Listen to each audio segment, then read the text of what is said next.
মিরপুর টেস্টের তৃতীয় দিনে দারুণভাবে ম্যাচে ফিরে এসেছে বাংলাদেশ। মেহেদী হাসান মিরাজের ৫ উইকেট ও তাসকিন আহমেদ ও তাইজুল ইসলামের গুরুত্বপূর্ণ ব্রেক থ্রুতে পাকিস্তান প্রথম ইনিংসে ৩৮৬ রানে অল আউট হয়েছে। ফলে ২৭ রানের লিড পেয়েছে। দ্বিতীয় ইনিংসে ব্যাটিংয়ে নামবে বাংলাদেশ। ৪১৩ রান নিয়ে প্রথম ইনিংস শেষ করা বাংলাদেশকে চাপে ফেলে দ্বিতীয় দিন শেষ করেছিল পাকিস্তান। ১ উইকেটে ১৭৯ রান নিয়ে তৃতীয় দিনের খেলা শুরু করে সফরকারীরা। তবে দিন গড়াতেই ম্যাচের নিয়ন্ত্রণ ধীরে ধীরে নিজেদের দিকে নিয়ে আসে স্বাগতিকরা। দিনের শুরুতেই সেঞ্চুরির দেখা পান অভিষিক্ত ওপেনার আজান আওয়াইস। ৮৫ রান নিয়ে দিন শুরু করা বাঁহাতি ব্যাটসম্যান নাহিদ রানার বলে সিঙ্গেল নিয়ে ১৫৩ বলের শতক পূর্ণ করেন।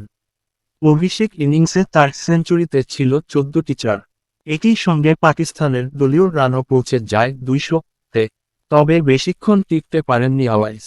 তাসকিন আহমেদের বলে স্লিপে নাজমুল হোসেনের হাতে ক্যাচ দিয়ে ফেরেন তিনি।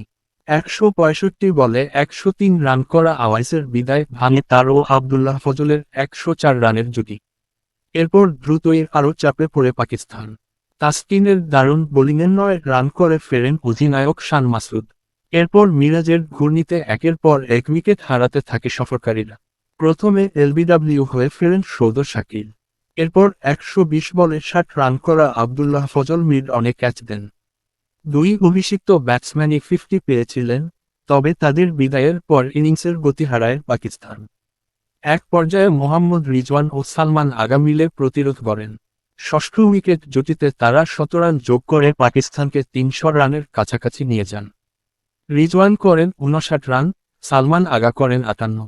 তৃতীয় দিনের প্রথম সেশন পুরোপুরি বাংলাদেশের দখলে ছিল। ১ উইকেটে ১৭৯ রান থেকে পাকিস্তান লাঞ্চের আগে ৫ উইকেটে ২৫১ রানে নেমে যায়। তাসকিন ও মিরাজ মিলে সেশনে ৪টি উইকেট তুলে নেন।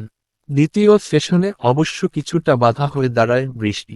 নির্ধারিত সময়ের আগেই চা বিরতি ঘোষণা করা হয়। পরে প্রায় ২ ঘন্টা খেলা বন্ধ থাকে। মাঠ শুকানোর কাজ শেষে বিকেল ৪:৩০টায় আবার খেলা শুরু হয়। বৃষ্টি শেষে ফিরেও বাংলাদেশের বোলাররা ছন্দ হারাননি।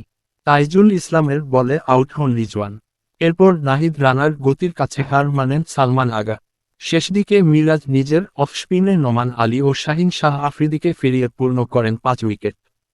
শাহিনকে ক্যাচ বানিয়ে ফেরানোর মধ্য দিয়ে টেস্ট ক্যারিয়ারে ১৪তমবারের মতো ইনিংসে ৫ উইকেটের দেখা পান মিরাজ। পাকিস্তান শেষ পর্যন্ত অল আউট হয় ৩৮৬ রানে। বাংলাদেশের হয়ে মিরাজ নেন ৫ উইকেট। তাসকিন আহমেদ শিকার করেন গুরুত্বপূর্ণ ২ উইকেট। এছাড়া নাহিদ রানা ১টি ও তাইজুল ইসলাম ২ উইকেট দখল করেন।